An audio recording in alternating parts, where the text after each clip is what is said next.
Theater presents Diana Lynn and Barry Sullivan.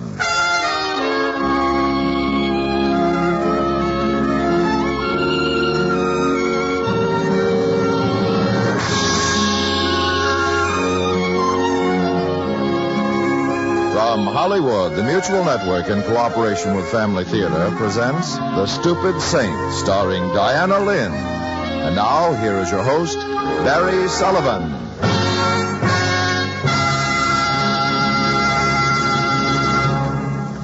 Thank you, Tony LaFrana. Family Theater's only purpose is to bring to everyone's attention a practice that must become an important part of our lives if we are to win peace for ourselves, peace for our families, and peace for the world. Family Theater urges you to pray. Pray together as a family.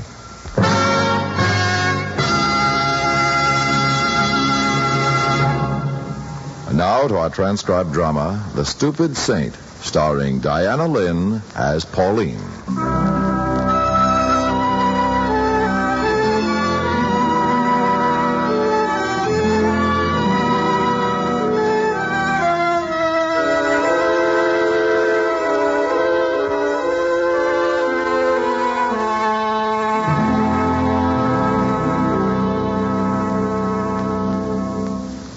Miss Fry? Miss Fry, I know you're awake. Open your eyes, please. If you make it necessary for me to raise my voice, it'll simply disturb the other ladies in the ward. All right, Doctor, I'm awake. What do you want? How do you feel? How should I feel? Oh, a little weak, I guess. All right, I feel a little weak. What's the screen doing around my bed? So we can talk privately. How many other beds are there in here? 5. But just now only 2 more of them are occupied. Are they cases like mine? No. Mrs. Goggin across the aisle has a liver ailment, and the lady next to you, Miss Cartmel, suffers from arthritis. So all we've got in common is being on the county, hmm? That's not a very pleasant way of putting it. No, but there it is, isn't it? Miss Fry, I find it interesting that you can face this situation squarely, but that you... Do the others know why I'm here? No. How soon can I leave? I'm afraid that's not up to me.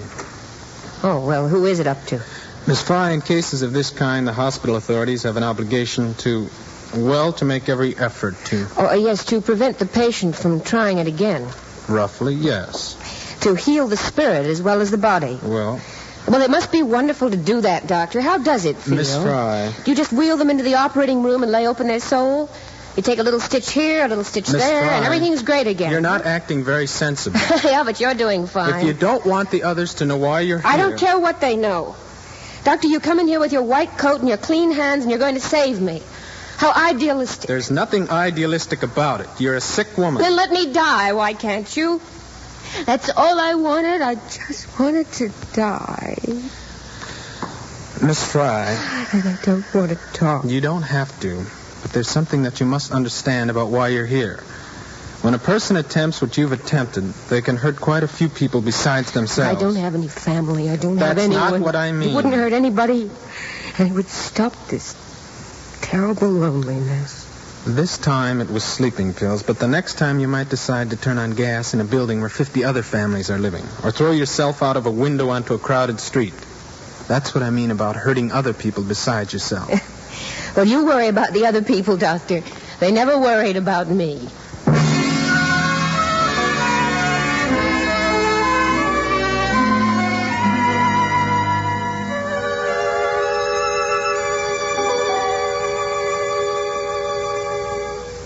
Oh, I always say there's nothing like a nice breakfast to start off the day. All but the prunes, everyday prunes. Oh, but they're very good for you, Miss Cartmel.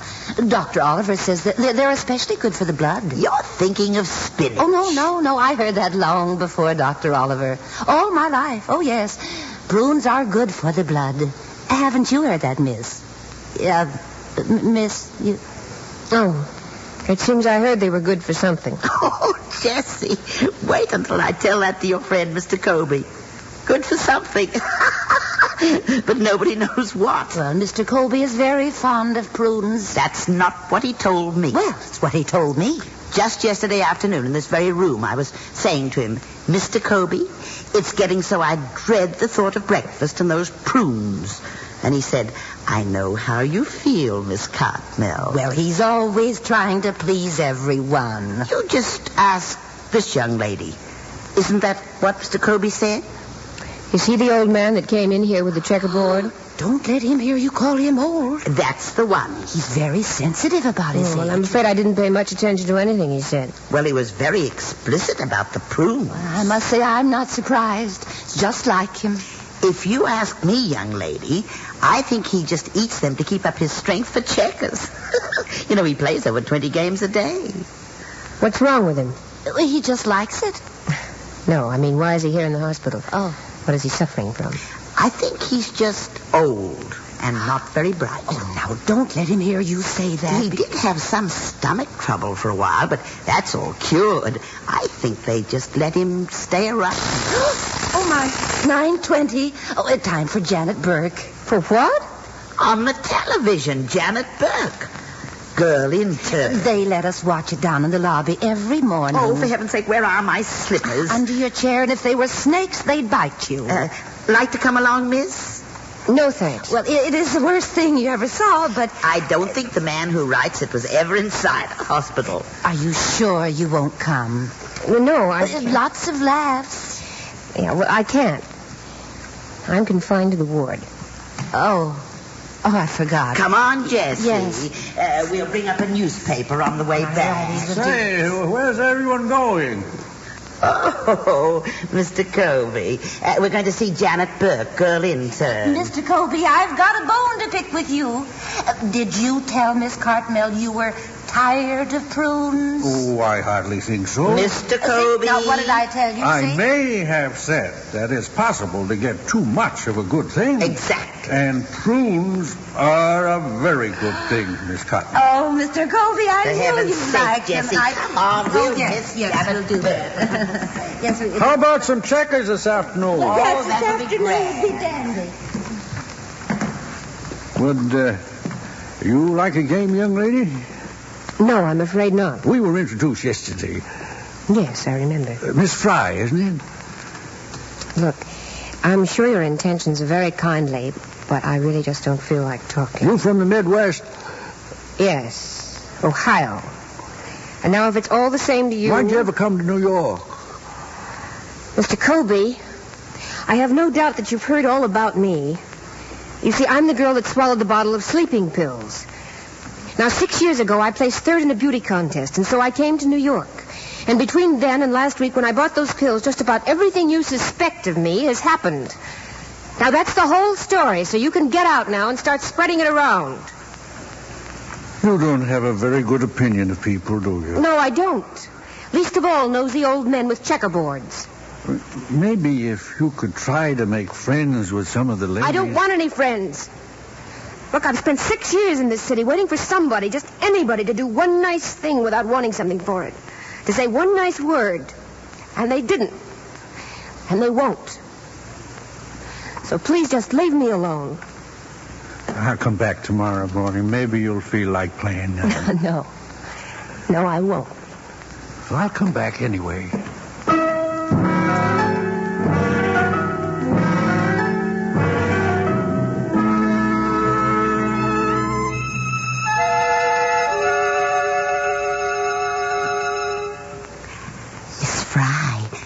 Miss Fry, are you asleep? No. I've been waiting for Jessie to drop off. I wanted to tell you something. What about? You see, Jessie's awful innocent about the world, and she'd be scandalized to hear me say something like this, so I wanted to be sure she's asleep. Well, she's asleep, all right. I've been listening to her wheeze for the last half hour. Yes. Well, it's about the trouble you had with Mr. Colby this morning. You see, when you shouted at him and all, that was a big mistake. Miss Cartmel, when I want any advice, Now, don't get feisty with me. I'm just telling you for your own good. You want to get out of here, don't you? What's that got to do with it? Well, the longer you take coming around to acting civil, the longer you'll be here. They watch things like that. Oh? Well, I don't care what they do. Well, at least you'd like to get out of this room with the barred windows, wouldn't you? Maybe take a walk down in the courtyard and get some fresh air. Maybe. Why, sure you would, a young girl like you. You just get down in that courtyard and get a little sunshine and air. Oh, life will look a lot better. You keep saying to you. down. Where is it? Well, it's just the other side of this building, between the two wings. We're up on the 5th floor, though. Yes, I know. That's why I say if you want to start getting privileges, don't go picking on Mr. Colby anymore. He's been around here a long time. Is that right? Yes, and anyone will tell you he may not be very bright. But if you can't get along with Mr. Colby, well, you can't get along with anyone. Well, thanks, Miss Cartmel. Thanks very much.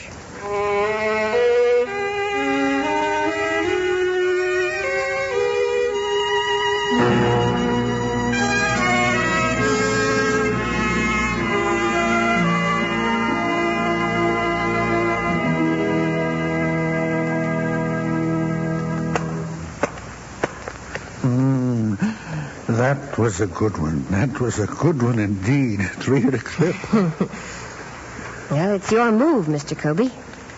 Well, let's see. There. And there. Well, that's the nastiest trap I ever walked into. 2 games in a row. Oh, you're too good for me, Pauline. Do you want another? No, sir. Think I'll smoke my pipe unless you mind. Oh, no. Go right ahead. I understand you finished your whole breakfast again this morning. That's 4 days in a row now. You keep close tabs, don't you? I'm sorry. Oh, no, I'm sorry. It doesn't matter. I don't care. Well, you must care about something. Well, sure I do. Like what? Well, life. Living again. I've decided I made a mistake. I'm still young, and I've got a lot ahead of me. Do you really feel that way? Well, sure I do.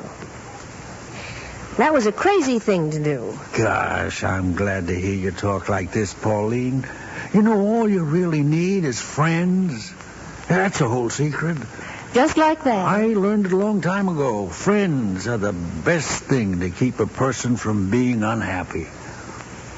You know, Mr. Colby, I never thought of it that way. Well, I want you to know you can count me as one of your friends. And you'll make others, too. You ain't see. Well, it's pretty hard to make any others cooped up in this war. Yes, I know. Maybe if I could go down and sit in front of the television with Jessie or Miss Cartmel, or, well, take a walk out in the courtyard. Oh, that'll come, you see. Yeah, but I've been here over a week now. I'm perfectly well. Well, I think they're worried about you. Well, why should they be worried anymore? I told you. I realize I made a mistake. Oh, I know you do. Just from hearing you talk, I can tell you mean it, but... But you think the doctors might not believe me. Well, they take a lot of time making up their minds about things. Do you think, Mr. Colby, that if you were to say something... Oh, shucks, I don't count for anything like that around here. Oh, I'm sure you're wrong. Jessie and Miss Cartmel say that you have a lot of influence. No. Well, you said I count you as one of my friends. I want you to, Pauline, but... Well, look, won't you even try? They wouldn't listen to me.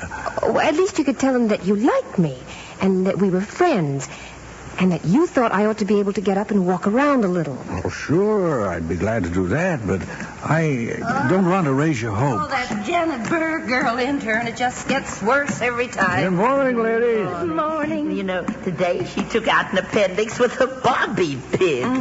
Well, how's the checker game, Mr. Colby? Pauline beat me bad this morning. I was just lucky. Oh, dear. Will you look at that sunshine out that window?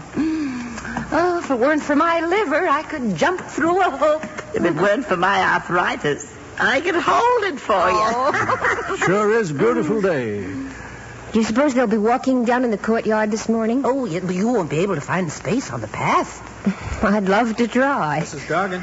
Oh, my goodness, Doctor, is it Wednesday again? Morning, Dr. Oliver. Good morning, Dr. Oliver. Mr. Colby, ladies. Time for another test? I'm afraid so, Jessie. They're waiting down in the lab. Oh, that's all this place is. Tests and tests. And prunes and prunes. Well, I like the prunes. Yeah, I'll be right along, Doctor. Oh, say, Dr. Oliver. Yes? Have you got a moment, please? There's something I'd like to ask you. Well, I'm pretty busy, Mr. Colby. Well, it looks like you've taken my advice to heart, Miss Fry. Do you mean Mr. Kobe? He's practically adopted you. Yeah. Well, he seems to enjoy Oh, it. he enjoys everything. I wish I knew his secret. It's no secret. I was brought up by an uncle like Mr. Kobe. He, too, was sweet and gullible. Was he happy? Well, sure he was happy. He didn't have brains enough not to be. Sometimes I wish I had a few less brains.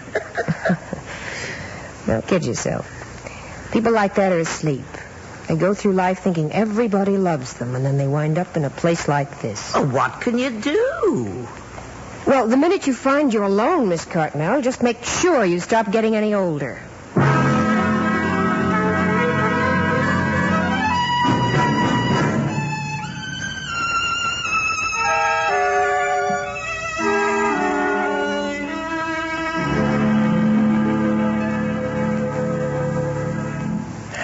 Let's see now, Miss Fry. You say you want me to contact your uncle in Ohio. That's right, Doctor. I want to go back. To live there? Yes. I never realized how much I missed the place. It's taken this thing I've been through to make me see it. What will you do when you get home? Oh, we'll take some kind of job, I guess. I learned typing All in right, high Miss school. Fry. I'll contact him, but I don't believe you. Well, it's true. In taking those pills, I realized I made a mistake. I'm sure of that. I only wish I knew where you think you made it. What is that supposed to mean? Nothing. Nothing, Miss Fry. I'll write to your uncle, and if that's all... Well, there's one other thing, Doctor. Yes. Well, I've just got to get out of this ward for a while. I've got to get a breath of fresh air. We should be able to arrange that. Oh, good. Because if I could just take a walk down in the courtyard with Jessie or Miss Cartmel... Or Mr. Colby? Oh, yes. Why do you mention him? Because he mentioned you. That's what he came out of your ward to speak to me about yesterday. What was that? He said you needed to get a breath of fresh air. Oh, well, I guess I did say something about it in front of him. We play checkers every morning, So you know. he tells me. Yeah, he's a wonderful old man. You may not think so, but he is. I just said I thought so. Take it easy. Is this the way you treat people just because they're broke? Just because they're on the counter? Oh, you love that phrase. You twist don't you? everything, Doctor, because they can't fight All back? right, Miss Fry. You can go walking in the courtyard. Now let's let it go at that.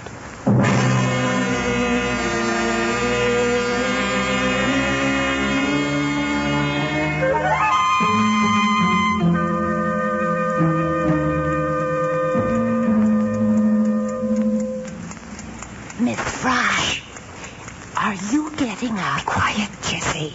Now, wait, Miss Cartmel. Where are you going? To get a drink of water. Oh, they don't like us wandering around the corridors after the lights are out. Why don't you ring?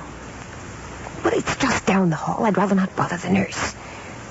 Would you like me to fill your glass? Oh, no, thank you. I've still got plenty. All right, I'll be right back. Miss Fry, Yes?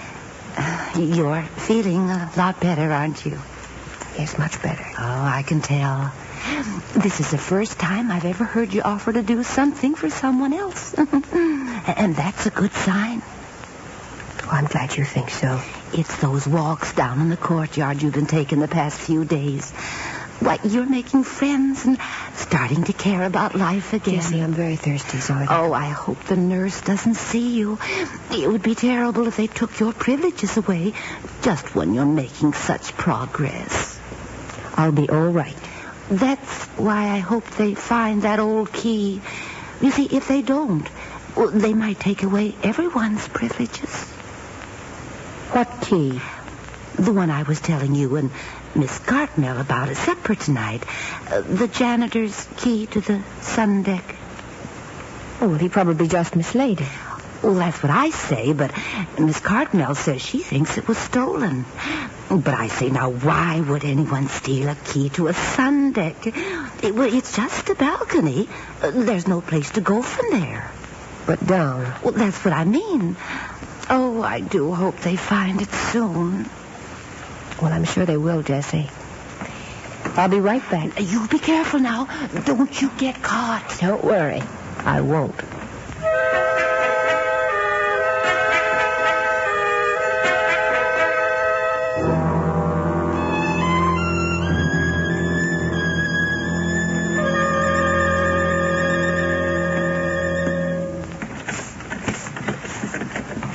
Pauline! What are you doing? Don't do it, Pauline. Are you watching me again? Please. Don't come any closer. All right, I won't. But listen, please, listen to me. I've been down in the chapel because when I heard that key had been stolen, I was afraid it might have been you, and I went down to pray that it wasn't. Don't do it, Pauline. You've got a whole life ahead of you. A whole life of what? Believe me. What? A life in a place like this? That's not what counts. Yeah, well, it counts with me. No. Keep away from it. It's friends, Pauline. You've got to understand that. People you can do Let go for. of my arm. No, you don't Let understand go. it. If I could just make it. See how simple it is. Mr. Colby, what's wrong? I know you could. Mr. Colby. Mr. Colby, what's the matter?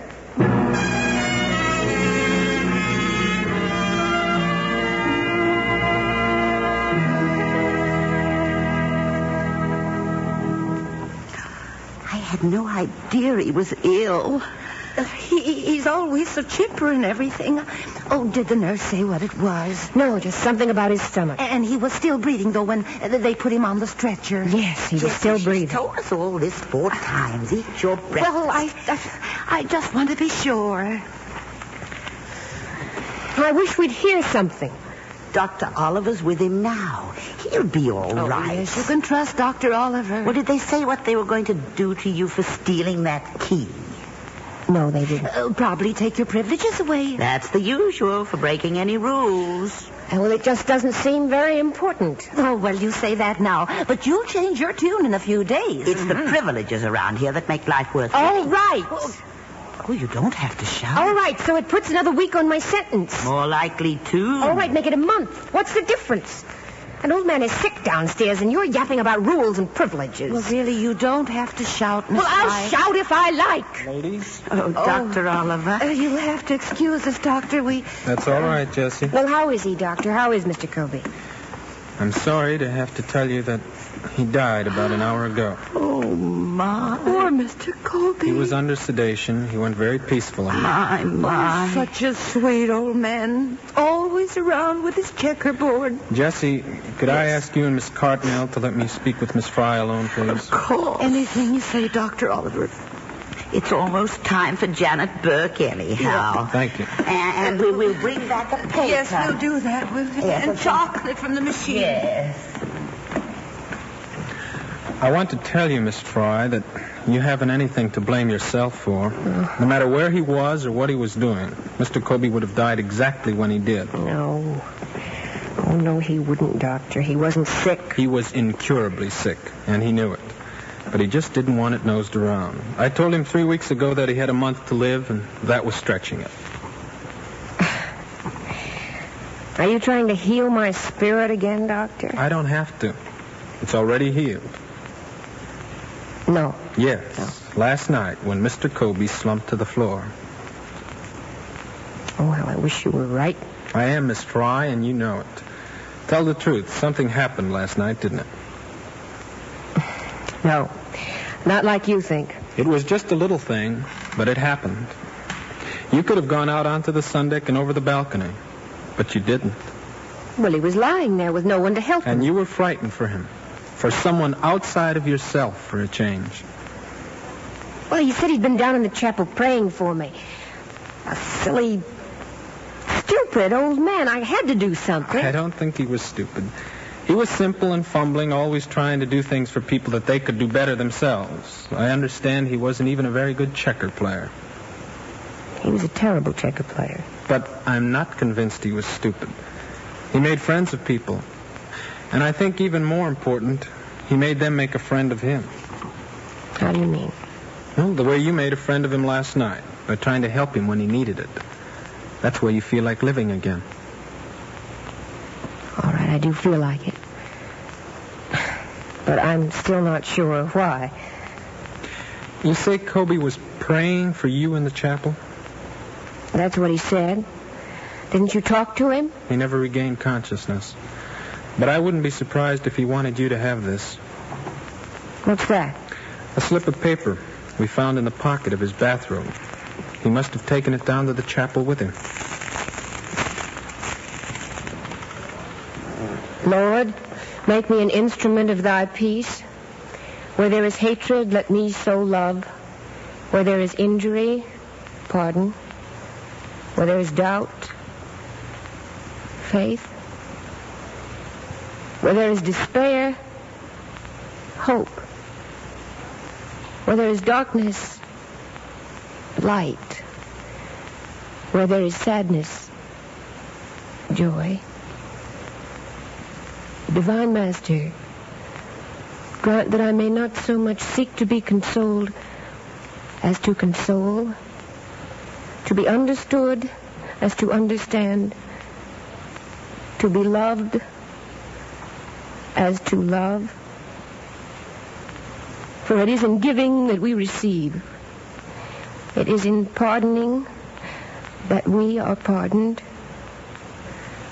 It is in dying that we are born to eternal life.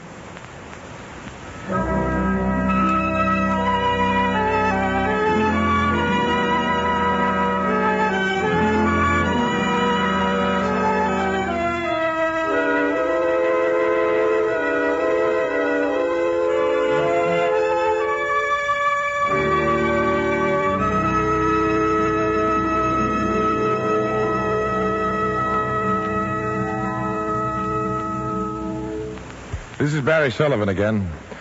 They say that every family has at least one skeleton in the closet. All right, who knows? Maybe my ancestors were pirates, and maybe your old Uncle Harry, who turns up every few years, never did a day's work in his life. Well, if you're going to start worrying about a family skeleton, it's good to remember the neighbors next door may have a bigger one, only they keep it in a better closet, that's all. Yes, we all hold highly with respectability. And the idea of living up to the Joneses keeps a lot of people awake nights. That is, until they come to a realization that all the time the Joneses are usually trying to keep up with them. You know, a family can be happiest when they have their own high standards, their own family life within their home. And the best way for complete unity in a home is a family prayer. Family prayer is a secret every home can have for happy family life. Praying together as a family means God's daily blessing. And when you live up to the daily practice of a family prayer, you have indeed the best example for a happy home that any family can give.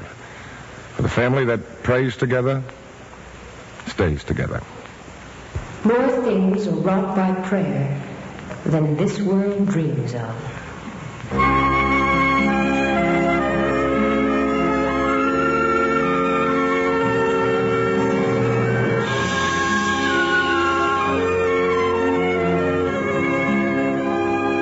From Hollywood, Family Theater has brought you transcribed The Stupid Saint, starring Diana Lynn. Barry Sullivan was your host. Others in our cast were Thomas Laughlin, Gigi Pearson, Marjorie Bennett, and Herb Butterfield.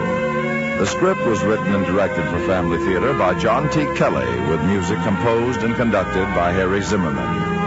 This series of Family Theater broadcasts is made possible by the thousands of you who feel the need for this type of program, by the Mutual Network, which has responded to this need, and by the hundreds of stars of stage, screen, and radio who give so unselfishly of their time and talent to appear on our Family Theater stage. To them and to you, our humble thanks. This is Tony Lofrano expressing the wish of Family Theater that the blessing of God may be upon you and your home, and inviting you to be with us next week when Family Theater will present The Visitor, starring Edmund O'Brien.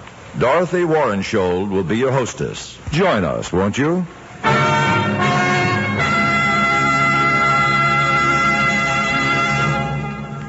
Family Theater is broadcast throughout the world and originates in the Hollywood studios of the world's largest network. This is Mutual, the radio network for all America.